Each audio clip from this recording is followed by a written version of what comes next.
آج ہمارا ایک ایسا خواب پورا ہونے جا رہا ہے جو میری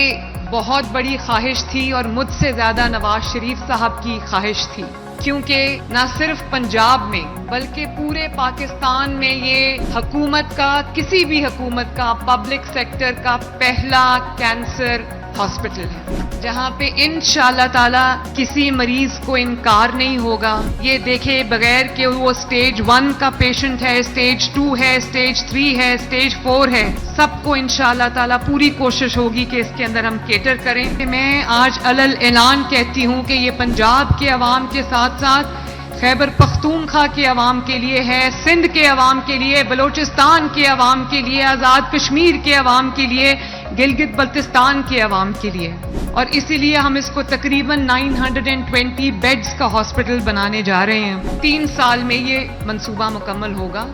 کیونکہ بہت بڑا ہاسپٹل ہے، بہت بڑی اسٹیبلشمنٹ ہے، بہت بڑا ایک پورا منصوبہ بننے جا رہا ہے، تو اس کے 2 فیزز ہوں گے۔ یہ سوال پوچھتے ہیں کہ اس کا نام نواز شریف کے نام پہ کیوں رکھا؟ پیسہ تو عوام کا ہے، تو میں یہ بڑے ادب سے پوچھنا چاہتی ہوں کہ پیسہ تو ہر حکومت کے پاس ہوتا ہے، پیسہ تو ہر وزیر اعلیٰ کے پاس تھا، تو اس وزیر اعلیٰ نے کبھی یہ تکلیف کیوں نہیں کی؟ اپنی اپنی پرائیورٹیز ہیں۔ اگر نواز شریف صاحب کی پرائیورٹی عوام کی خدمت ہے، اگر میری پرائیورٹی عوام کی خدمت ہے، شہباز شریف کی پرائیورٹی عوام کی خدمت ہے، تو پھر وہ 3 مرتبہ کا وزیر اعظم ہے، اس کا حق بنتا ہے کہ یہ اس کے نام پہ ہو۔